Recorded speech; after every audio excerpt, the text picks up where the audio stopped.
Pourquoi certains explosent à chaque accélération pendant que toi tu as l'impression de courir dans la boue? Pourquoi eux t'éliminent en 3 appuis pendant que toi, même si tu t'arraches, tu as l'impression de rester cloué au sol? Et pourtant tu as essayé de t'entraîner, tu as essayé de travailler à la salle de musculation, tu as travaillé tes sprints et malgré ça, pas de progression.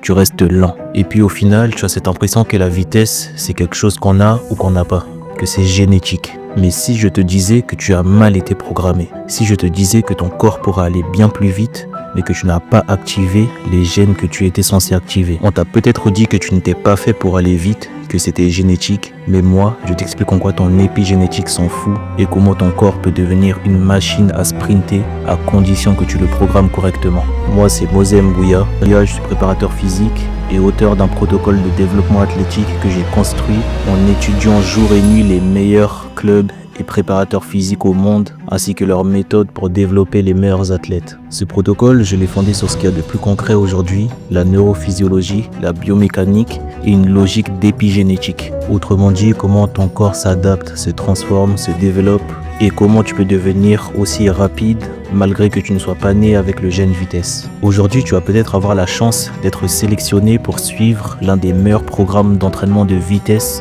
que j'ai créé à partir du protocole dont je viens de te parler. Si tu as le bon profil, à l'issue de cette sélection, ce que je te promets à la fin du programme, c'est 2 à 6 km/h en plus sur ta vitesse maximale et entre 0,5 et 2 secondes de gagner sur ton accélération.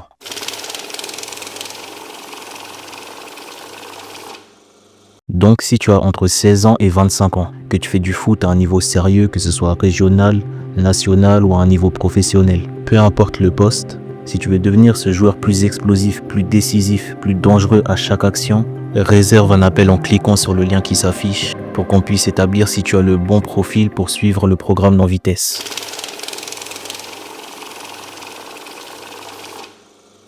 Si tu te demandes pourquoi entre 16 ans et 25 ans, c'est parce que avant 25 ans, ton corps est encore en développement, c'est-à-dire qu'il n'a pas encore atteint son potentiel final. Et travailler correctement durant cette période est crucial car cela permet d'augmenter le potentiel final. Et cela tout simplement parce que ton corps aura une meilleure capacité à s'adapter durant cette période.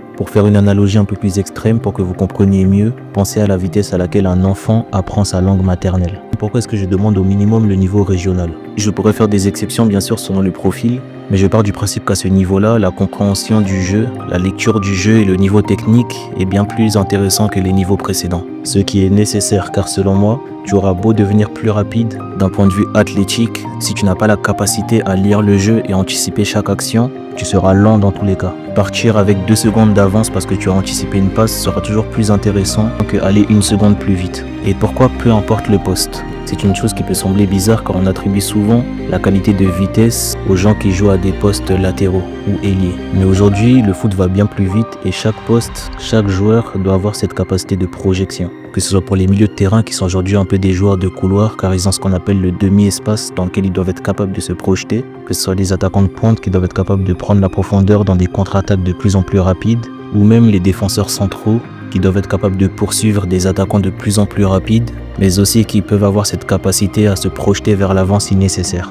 Et enfin, même les gardiens de but pourront bénéficier des qualités développées par ce programme d'entraînement, car il permet de développer l'explosivité, ce qui va permettre aux gardiens de plonger plus loin, de façon plus explosive, mais aussi de faire des sorties de plus en plus rapides sur les attaquants. Dans le cas où l'équipe jouerait dans une tactique de défense haute sur les phases offensives, pour anticiper les contre-attaques. Donc si tu as entre 16 et 25 ans et que tu as compris que ton corps peut encore évoluer, que tu penses avoir un minimum de compréhension, de lecture du jeu et de qualité technique, et cela peu importe ton poste, je t'invite à réserver un appel pour qu'on puisse établir si tu as bien le profil qui te permettrait de suivre ce programme vitesse et ainsi espérer gagner toutes les capacités dont je t'ai parlé précédemment.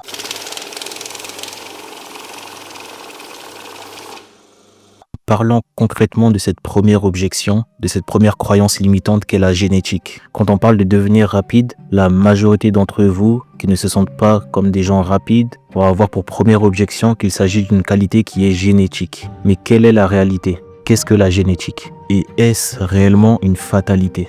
En réalité, quand on parle de génétique au foot, on parle de l'ADN, qui est une molécule qui contient des informations héritées de vos parents. Parmi ces informations, on retrouve les capacités qui leur ont permis de survivre à leur environnement. par exemple, si l'un de vos parents vivait en montagne et qu'il avait besoin d'énormément de force pour se déplacer, pour gravir des montagnes, des collines, etc., celui-ci vous aura sûrement transmis dans son ADN des gènes permettant de développer rapidement de la force. Mais la différence, c'est que toi, tu ne vis pas forcément à la montagne.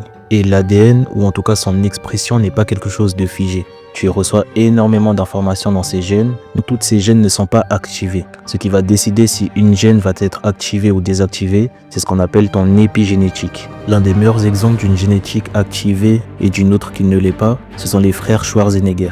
Arnold Schwarzenegger est l'un des meilleurs bodybuilders de l'histoire et il a eu 2 fils. Cependant, ces 2 fils ont vécu séparément, l'un chez son père, l'autre chez sa mère. Ce qui a conduit à ce qu'ils aient un mode de vie totalement différent. Ce qui est intéressant par rapport au sujet actuel, c'est que étant tous les deux les enfants de Arnold Schwarzenegger, on pourrait se dire que les deux vont finalement devenir des monstres au final et développer une musculature impressionnante. Mais seul l'un des deux a développé cette musculature. Celui qui vivait avec son père car il avait l'habitude de s'inspirer de lui et de s'entraîner. L'autre qui vivait avec sa mère justement a grossi et n'a rien d'un Arnold Schwarzenegger.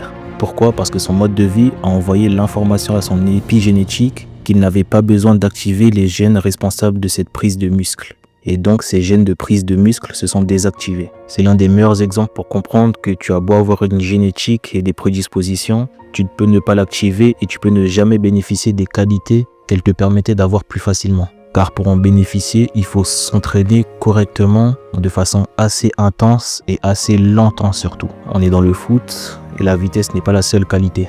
Et tout comme dans d'autres sports, il y aura toujours des joueurs qui auront cette prédisposition pour courir vite. Et bien sûr, si tu mets ces joueurs-là parmi d'autres joueurs qui n'ont pas la prédisposition, ils seront bien sûr les plus rapides. Mais ce qui est intéressant, c'est que même quelqu'un qui n'a pas la prédisposition génétique pour devenir rapide peut courir plus vite qu'une personne qui a cette prédisposition justement, mais qui ne s'entraîne pas pour justement exploiter le maximum de son potentiel. Sur les réseaux, on peut facilement retrouver des vidéos de footeux qui vont faire la course avec des gens du club d'athlètes d'à côté. Et souvent, le résultat final est assez choquant. Ou en tout cas, pour ceux qui ne connaissent pas ces notions de génétique et d'entraînement. On peut s'imaginer un joueur qui a le potentiel de courir à 39 km/h, mais qui, parce qu'il ne s'entraîne pas correctement, stagne à 34 km/h. Il y a un autre qui a le potentiel de courir à 36 et qui s'entraîne correctement et donc est capable de courir à 36 km/h. Au final, on verra que l'un court à 36 km/h alors qu'il aura atteint son plafond, et l'autre pourra stagner peut-être toute sa carrière à 34 km/h parce qu'il ne s'entraîne jamais correctement. Et au final, il sera toujours plus lent que celui qui a une moins bonne génétique. Et ce qui est intéressant par rapport à ça, c'est que très rares sont les footballeurs qui s'entraînent correctement pour développer leur vitesse. Parce que le foot, c'est pas seulement un sport de vitesse. Il y a aussi de la technique, de la tactique, etc. Et souvent, le développement d'une qualité se fait au détriment d'une autre par négligence ou par croyance limitante. Ici, on veut tout développer. Par l'entraînement, tu as la capacité de développer les qualités qu'une personne pourra avoir facilement par prédisposition génétique. Concrètement, les prédispositions génétiques dont tu as besoin pour courir vite sont une bonne quantité de fibres musculaires de type 2, donc à contraction rapide, et des tissus conjonctifs qui doivent être élastiques et raides, c'est-à-dire qu'ils doivent te permettre de rebondir très facilement comme si tu étais sur des ressorts. Et ces qualités se développent par des entraînements très précis. Donc arrête de te cacher derrière cette excuse de la génétique et réserve ton appel pour découvrir comment tu vas pouvoir activer ces gènes de la vitesse justement par un entraînement long et rigoureux. Donc clique sur le lien de réservation et on pourra établir en 15 minutes si tu as le profil et tu pourras peut-être à l'issue de ces 15 minutes changer radicalement ton rapport à la vitesse. On arrive dans le concret. Dans cette partie de la vidéo, je vais t'expliquer comment mon programme vitesse va te permettre de développer ta vitesse et de passer outre tes limitations. Pour cela, mon programme se structure de la façon suivante. Pour créer ce programme vitesse, je me suis posé la question suivante. Quelle est la génétique? Quel est le corps du joueur le plus rapide au monde? Le joueur le plus rapide au monde, il possède des qualités structurelles pour exceller dans chaque phase de déplacement. Que ce soit la phase d'accélération, de vitesse maximale, mais aussi de décélération et de changement de direction. On va devoir analyser chaque qualité nécessaire pour exceller dans chacune de ces phases de déplacement. Pour commencer, on a la phase d'accélération. La phase d'accélération est très intéressante au foot, car en fait c'est la plus importante. Rares sont les actions lesquelles un joueur aura l'occasion de courir à sa vitesse maximale. Car souvent, les actions à haute vitesse se font sur des très courtes distances. Mais cela dépend aussi du style de jeu de l'équipe. Par exemple, une équipe qui joue la contre-attaque aura beaucoup plus de chances d'avoir des joueurs qui sprintent sur des longues distances plutôt qu'une équipe qui joue un jeu de position haut. À titre de comparaison, il y a en moyenne 3 fois plus d'accélération dans un match que de sprint à vitesse maximale ou proche de la vitesse maximale. Pour pouvoir exceller dans la phase d'accélération, le joueur le plus rapide au monde va devoir posséder une grande quantité de fibres musculaires à contraction rapide. Dans ton corps, pour simplifier, il existe 2 types de fibres musculaires. Il y a les fibres musculaires de type lente, donc ils se contractent lentement, il y a une meilleure capacité à s'oxygéner pour les efforts d'endurance, et les fibres musculaires de type rapide, qui en raison de leur forte connexion au système nerveux, ont la capacité de se contracter très rapidement et très fortement. C'est ce qui nous intéresse ici pour aller très vite dès le départ. En fait, il faut t'imaginer que dès le départ, à partir d'une position arrêtée, ton but en accélérant vers l'avant, ce sera de t'extirper très rapidement de cette force gravitationnelle qui te cloue sur place. C'est pour ça que souvent les gens qui se sentent lents et qui n'ont pas une bonne accélération ont l'impression de courir sur de la boue ou d'être cloué au sol. En fait, il faut être assez fort et assez explosif pour s'extirper rapidement de sa position initiale en luttant contre la gravité. Au travers de ce développement structurel musculaire, ce qu'on va chercher, c'est augmenter la capacité d'activation du système nerveux somatique. C'est la partie du système nerveux qui dirige les actions volontaires en gros. Ce qu'on veut, c'est qu'à chaque fois que tu cherches à activer tes muscles pour accélérer, il y ait comme un déchaînement électrique qui te permettent en fait de facilement contracter tous tes muscles afin de te propulser directement dans la direction où tu veux aller. Là est l'explosivité. Concrètement, pour développer la quantité de fibres musculaires de type 2 et développer la capacité du système nerveux somatique, on va procéder en plusieurs étapes en commençant par le développement de la qualité importante, la qualité mère qui est le développement de la force. Ce qu'on va faire, c'est travailler notre force maximale. Alors là, vous allez peut-être trouver ça bizarre, car la vitesse semble être à l'opposé de la force maximale, surtout quand on voit des vidéos et des photos d'athlètes de force maximale qui n'ont rien à voir avec des profils de vitesse, mais c'est plus subtil que ça. Le travail de force maximale est le meilleur moyen de développer des fibres musculaires de type 2, donc à contraction rapide et intense. C'est aussi le meilleur moyen d'augmenter la capacité d'activation du système nerveux somatique et donc à déchaîner la plus grande charge électrique le plus rapidement possible. Une bonne programmation va permettre à ce travail de force maximale de ne pas conduire à une prise de muscle excessive. De plus, ce travail de force maximale n'augmentera pas votre accélération si vous ne faites pas à côté du travail de force explosive. Force explosive, comme son nom l'indique, c'est la capacité à générer un maximum de force le plus rapidement possible grâce à des exercices précis. L'objectif du développement de cette qualité-là, c'est d'apprendre à activer énormément de fibres musculaires en même temps et cela le plus rapidement possible. Plus tu as de fibres musculaires activées, plus tu as la capacité à lutter facilement contre la gravité. C'est un fait. Plus ces fibres musculaires s'activent rapidement et plus cette facilité à lutter contre la gravité se fera très rapidement. Et donc, concrètement, à quoi peut ressembler le travail de force maximale et de force explosive? Le travail de force maximale va se faire en utilisant des charges lourdes que tu seras capable de soulever seulement entre 1 et 4 fois. Plus tu seras expérimenté, plus tu vas te diriger vers des charges que tu peux soulever qu'une seule fois. Parce que c'est ces charges-là qui vont te faire activer ton système nerveux à l'intensité la plus maximale possible. On pense par exemple à un squat où on va aller chercher des charges très lourdes qu'on va pouvoir soulever bien sûr entre 1 et 4 fois. Ce qui va nous permettre de développer tous ces fibres musculaires de type 2 et d'activer très fortement notre système nerveux somatique pour ensuite devenir plus explosif. Pour ce qui est de la force explosive, l'exercice va être assez similaire. Donc on va chercher une charge assez lourde qu'on définira en fonction du niveau de la personne, mais on va rester proche de la charge maximale possible. Cette charge maximale, on va chercher à la soulever vite dans la phase excentrique, où on va chercher à la supprimer le plus vite possible. C'est-à-dire qu'on va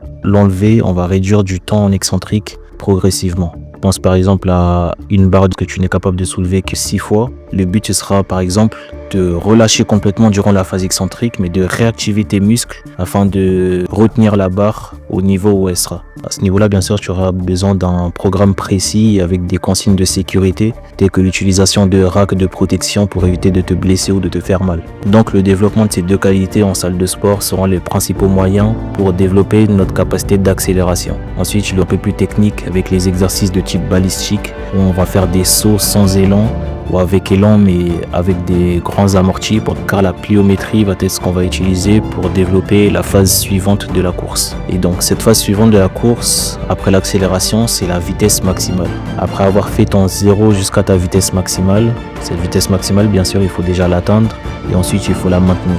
Et ce qui va permettre au joueur le plus rapide au monde d'exceller en vitesse maximale, ce sont la qualité de ses tissus conjonctifs, tendons, ligaments, mais surtout les fascias, ainsi que l'activation de son système nerveux autonome. La vitesse maximale est un niveau de vitesse très élevé et contrairement à l'accélération, c'est difficile de l'atteindre ou de la maintenir simplement grâce à la vitesse de contraction des muscles, car ils auront toujours une limite. Cependant, il y a une partie de ton corps qui n'a pas de limite, ou en tout cas beaucoup moins que tes muscles, ce sont tes tissus conjonctifs. Les tissus conjonctifs sont beaucoup trop négligés mais ont des capacités vraiment incroyables. Dis-toi par exemple que en termes d'absorption de force, ils sont bien meilleurs que tes muscles. Pourquoi? Parce que sur un travail de force maximale, comme on en a parlé précédemment, tu vas pouvoir par exemple être capable de soulever jusqu'à 2 fois voire 3 fois ton poids du corps sur un squat. Or sur un sprint, la charge que tes tissus conjonctifs vont absorber à chaque appui peut aller jusqu'à 7 fois ton poids du corps. C'est-à-dire que pour un athlète qui fait par exemple 70 kg, sur chaque pas, sur chaque appui qu'il fera en vitesse maximale, la charge absorbée pourra aller jusqu'à 490 kg. Et ça, bien sûr, c'est énorme. La qualité, on parle sur nos tissus conjonctifs, ce sont la raideur et l'élasticité. L'élasticité pour que les tissus conjonctifs puissent se déformer justement pour absorber la charge d'énergie qu'on va venir accumuler sur chaque pas. Et la raideur va être ce qui permet à vos tissus conjonctifs de retrouver rapidement leur forme pour restituer l'énergie. Tous les tissus conjonctifs sont comme des ressorts. Un ressort, on veut qu'il ait cette cape élastique pour pouvoir se déformer, mais on veut aussi qu'il puisse avoir un certain niveau de raideur, donc de dureté, pour retrouver rapidement sa position initiale. Tu peux avoir un ressort très élastique, mais qui peut avoir du mal à retrouver sa forme initiale et donc ne reçoit pas autant d'énergie qu'un ressort qui possède un minimum de raideur. C'est peut-être un peu paradoxal, mais il faut de la raideur en même temps qu'il doit y avoir de l'élasticité. Et dans cette recherche de raideur, le système nerveux autonome, donc celui qui est responsable de plusieurs fonctions que tu ne contrôles pas volontairement, va avoir un rôle central. Le système nerveux autonome, c'est ce qui te permet par exemple de digérer ou qui permet à ton cœur de battre. Tu n'as pas le contrôle actif dessus, mais il agit constamment. En s'activant sur l'ensemble des tissus conjonctifs, donc sur les tendons, les ligaments et les fascias, il va maintenir un certain niveau de tension, de raideur, afin de permettre de facilement restituer l'énergie qui va être accumulée, ce qui permettra de ne pas se déformer de façon excessive pour éviter la rupture de ces tissus conjonctifs. On veut donc le maintenir très fortement activé, car plus il sera activé, plus durant la phase de sprint, énormément d'énergie pourront être restituées. Et à cette vitesse-là, plus l'énergie restituée sera importante et plus tu seras capable de maintenir une très haute vitesse. Concrètement, pour développer l'élasticité et la raideur de nos tissus conjonctifs, ainsi que l'activation du système nerveux somatique, qu'est-ce qu'on va devoir faire? Pour ce qui est de la raideur, une partie de la raideur est conditionnée par l'hypertrophie de ces tissus conjonctifs, en particulier des tendons. Et pour hypertrophier des tendons, de nombreuses études ont montré que le travail de force maximale aurait le meilleur impact sur l'hypertrophie des tendons. C'est-à-dire qu'il faut leur appliquer des fortes tensions d'étirement, tout comme on voudrait développer un muscle normal. Par exemple, si tu fais un squat avec une charge lourde sur le dos, ta cheville sera en position de flexion et va appliquer une forte tension d'étirement sur le tendon d'Achille, qui en plus d'être étiré, va devoir résister à une charge importante. C'est ça qui va l'hypertrophier et donc le rendre plus épais. Ce qui est intéressant, c'est que ça pourrait augmenter la quantité de nerfs dans ces tissus conjonctifs et ainsi augmenter leur sensibilité aux commandes du système nerveux autonome. Donc plus tu auras de nerfs dans tes tissus conjonctifs, que ce soit fascia, ligaments, tendons, plus lorsque ton système nerveux autonome va leur commander de se contracter, de résister pour augmenter leur raideur, ils auront cette capacité justement à se contracter, à se rigidifier pour mieux restituer l'énergie. Ensuite, comme tu l'auras compris, une autre partie de la raideur est conditionnée par le niveau d'activation du système nerveux somatique. Là encore, le travail de force, grâce à son activation générale de toutes les fonctions nerveuses du corps, aura un impact sur le développement du système nerveux somatique. Il sera aussi important de maintenir une bonne alimentation et de s'assurer d'avoir un bon sommeil afin de justement améliorer les conditions d'activation de ce système nerveux en question. Ensuite, pour ce qui est de l'élasticité, On va aussi chercher à le mettre en action dans les situations où il est le plus important. Donc, ces situations où les tissus conjonctifs ont une plus grande charge à absorber que les muscles. En sprint, plus tu sprinteras à haute vitesse, plus tu feras des pliométries de plus en plus intensives, donc à des hauteurs de plus en plus importantes, et plus tu demanderas à ton système nerveux autonome d'augmenter la raideur de tes tissus conjonctifs afin qu'ils absorbent de mieux en mieux la charge. Bien sûr, encore une fois, c'est quelque chose qui doit être fait avec un programme très précis, qui possède énormément de consignes de sécurité sur la progressivité des exercices afin d'éviter des blessures telles que des ruptures de tendons, de ligaments ou d'autres tissus conjonctifs ou même de simples blessures liées à des inflammations comme de la périostite. Ce travail de pliométrie intensive va aussi être ce qui va permettre de développer l'élasticité de tes tissus conjonctifs car ces exercices vont apprendre à tes tissus conjonctifs à s'étirer rapidement sans se rompre. Parmi ces exercices, on retrouve le drop jump. Enfin, le joueur le plus rapide au monde doit avoir cette capacité à décélérer, mais aussi à changer de direction. Donc, pour commencer, qu'est-ce que concrètement une décélération ou un changement de direction ? Chacune de ces actions commence d'abord par l'annulation d'une action précédente. C'est-à-dire que si tu courais vers l'avant, tu vas devoir annuler cette course vers l'avant pour ensuite, dans le cas du changement de direction, déclencher un nouveau mouvement. C'est-à-dire que si on fondamentalise le tout, et on raisonne d'un point de vue physique, l'accélération, voire la vitesse max que tu auras atteint dans une certaine direction va générer une certaine énergie, un certain niveau de force, et tu vas devoir appliquer une force opposée pour annuler justement ce mouvement et pour ensuite en créer un nouveau. Après, bien sûr, au niveau du changement de direction, c'est un peu plus complexe que ça. Souvent, on peut réutiliser cette énergie appliquée dans un sens pour justement la réutiliser pour aller dans un autre sens. Mais c'est un peu plus compliqué, on pourra en parler plus tard. Et bien sûr, c'est compris dans le programme. Donc concrètement, comment est-ce qu'on fait pour annuler une force qui partait dans un sens ? Eh bien, il faut simplement avoir assez de force, mais dans le sens opposé. Et pour cela, il faut comprendre la logique biomécanique dans laquelle fonctionne le corps. Le mouvement du corps est tout sauf chaotique. Il est logique, il est harmonieux et comprendre cela te permettra d'exploser tes performances bien au-delà du niveau de force d'un seul muscle ou autre. Le corps, quand tu comprends qu'il fonctionne de façon holistique, de façon harmonieuse, te permet de développer des capacités exceptionnelles. Il y a une cohérence dans les mouvements des articulations qui te permettent de te déplacer. Il existe plusieurs chaînes de mouvements qui te permettent d'effectuer différents types de mouvements de ton corps. Et là, on va s'intéresser à la chaîne postérieure. La chaîne postérieure, en particulier celle que je qualifie de chaîne postérieure spécifique, donc un peu différente de celle qui est connue. Cette chaîne postérieure spécifique est l'ensemble des actions articulaires qui te permettent d'avancer vers l'avant. Ils comprennent un ensemble de muscles capables de faire des extensions et des flexions afin de te faire te déplacer vers l'avant. Elle est composée de tous les muscles de ton corps capables de faire des flexions et des extensions pour te propulser vers l'avant. Le corps humain est bien fait car chaque chaîne de mouvement possède une chaîne opposée qui permet d'annuler ces mouvements. Par exemple, la chaîne postérieure va avoir la chaîne antérieure qui va permettre d'annuler l'ensemble de ces mouvements. On va prendre pour exemple l'extension de la hanche qui est un mouvement de la chaîne postérieure. Le mouvement opposé à l'extension de la hanche est la flexion de la hanche. Et c'est ce qui va venir aider pour freiner. Donc concrètement, ton but, ça va être de développer les chaînes opposées à la chaîne que tu utilises de base. C'est-à-dire que toutes les capacités vues précédemment qu'on va développer sur la chaîne postérieure, donc les qualités pour l'accélération et la vitesse maximale, on va chercher à développer les mêmes sur la chaîne antérieure parce qu'elle lui est opposée et permettra d'annuler son mouvement. C'est-à-dire que si on développe un certain niveau de force sur la chaîne postérieure, il nous faut le même niveau de force sur la chaîne antérieure pour pouvoir annuler son mouvement. Et donc concrètement, qu'est-ce que ça va donner ? Ça va donner un ensemble d'exercices plus variés mais plus complémentaires entre eux.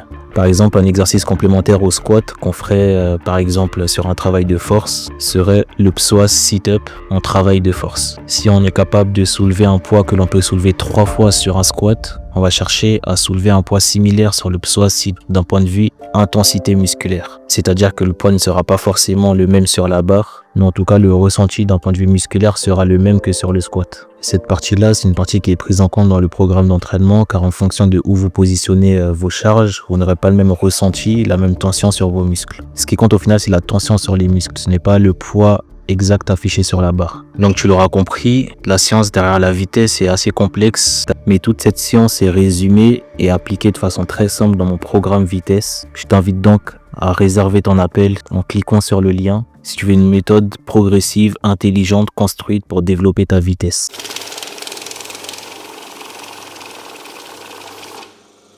pourquoi tu dois absolument rejoindre mon programme et pas un autre. Le problème de la plupart des programmes vitesse, surtout pour le foot, c'est qu'ils ne sont pas complètes et sont construits sur des bases de croyances limitantes. On ne va pas y retrouver par exemple du travail de force maximale, car souvent le travail de force maximale est mal vu au foot et c'est un truc qu'on préfère éviter. Il va manquer toute cette complémentarité en termes de mouvement sur les notions de chaîne complète dont je vous parlais. Et on va par exemple retrouver seulement des exercices qui permettent de développer ta chaîne postérieure, tels que le squat ou d'autres exercices de pliométrie, et pas des exercices qui vont te permettre justement d'annuler ces mouvements-là sur la chaîne antérieure par exemple. Et enfin, il y aura souvent un problème de progressivité. Pour devenir rapide, le plus important, c'est la progressivité. Si les exercices sont trop durs, tu auras du mal à progresser, voire tu risques de te blesser. Et avant ça, même, tu pourras même te décourager. Le programme vitesse dont je te parle est construit sur plusieurs phases.